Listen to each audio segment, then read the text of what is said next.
today I will show you some restaurants here and food stalls that pwedeng kainan every lunch. Here lang sa Kaputian area. So we will start from here. In front, just right in front of Kaputian Beach, meron yan. Mikmik fried chicken. Pwede kayong kumain dyan. Yan.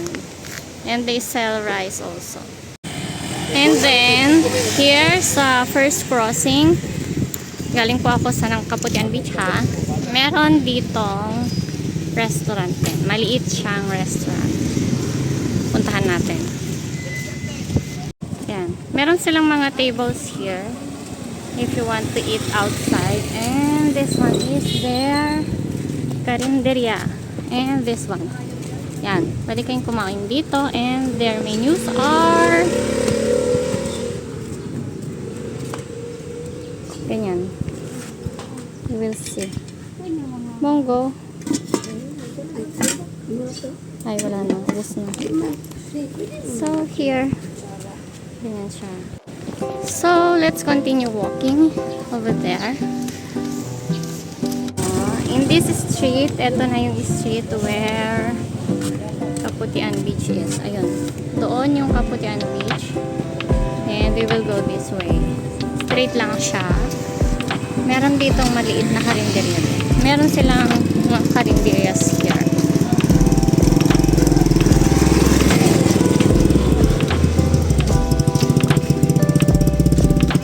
Ito pala yun. Ito siya. Ito, karinderya dito. Pero yung menu nila, di ko alam kung nasan na bakit wala. Basta may kumakain doon. Let's go pa the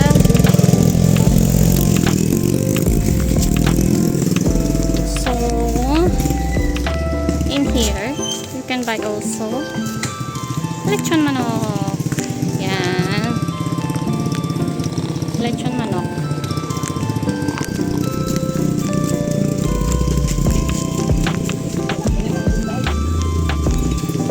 Meriendas there. You can buy some. Pag nagtitipid kayo, may 10 pesos lang na banana cue and 10 pesos na buko. And here, pero ngayon is closed. This one, they sell here fried chicken also. Have 20 pesos and sell 25 pesos each. And as well as doon, meron din silang fried chicken doon. So, I will just go this way for now. Ayan, may fried chicken din dito. Ayan. 40, 12, 25, 15. May rice din sila. And this one, karinderya din. Ayan, maraming tao sa card na to. Ayan. Pero hindi ko napapakita yung mga menu nila kasi marami silang customers. Let's continue walking.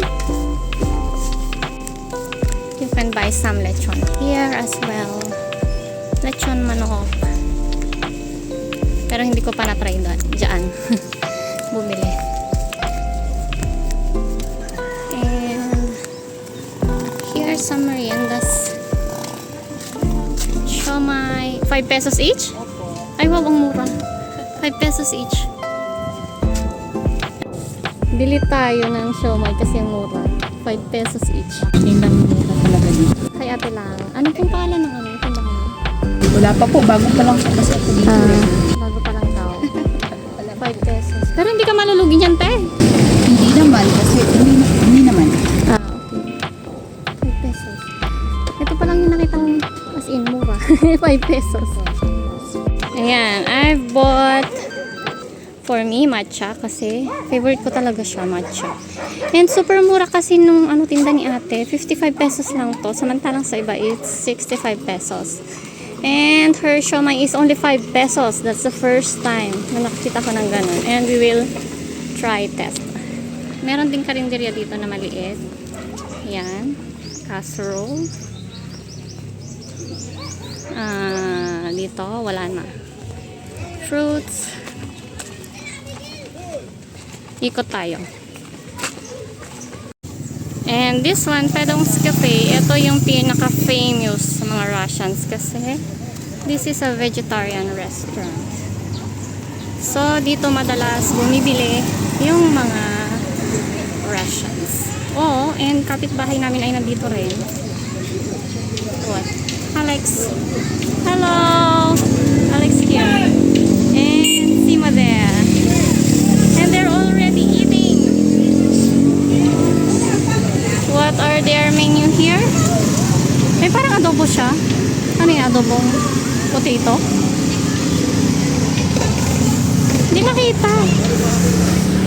Oh, yan. Mas better view. Tuba, in the French kitchen tuba here, Philippines, Davao, Samar Island. We have fresh coconut wine. Yeah. Did you try it? Very good. I love it. Oh. Nectar becomes wine and then vinegar. It's nice. They're already eating. Habang binibigay ko tong itong tea, sinabi kong matcha. Tama 'di ba, matcha? Ngayon ko lang na-realize na may ganong term din sa Russian. Matcha is urine in Russian term. Matcha. Ayun, while they're eating there, hindi pa naman kasi ako gutom. Mag-explore muna tayo and I will show you some restaurants here then. Near Fedong's Cafe. So ayan, going to the bus station. Bus station is right there. May restaurant din dito. Wait lang. Yep. Dito muna tayo. And this one, yan. This is a restaurant as well. Yan. Tignan natin kung ano yung mga pagkain nila. Ay, ba't kasi di ako nagdala ng pera? Ano ba yan? Oh, ayan. Iniwan ko yung bag ko. Balik ako mamaya. Bet ko kasi yung nila dito, ulam nila. Ayan, dinuguan. Beef. Oh, beef. Oh, later na lang, balik ako. Ayan. And, tara, tawid tayo kasi meron din ditong restaurant. Ayan. This one. May tinda din sila dito mga wow pusit. Ayan. Hindi makita. Ganyan na lang. Oh. Bet ko siya.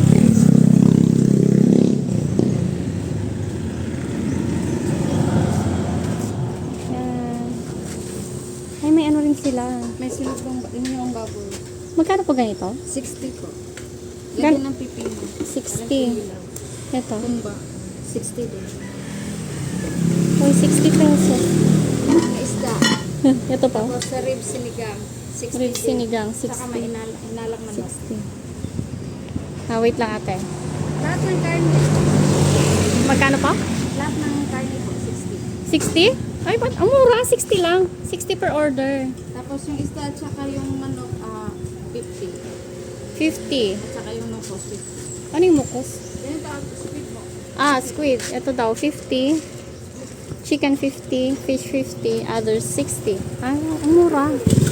Tapos ito din May tuna 60. belly, may tuna panga. Tuna belly po, 150, 120. Ang panga po is 90. Ah, tuna belly 150. Tapos ito pa nga 150. Ay, bongga.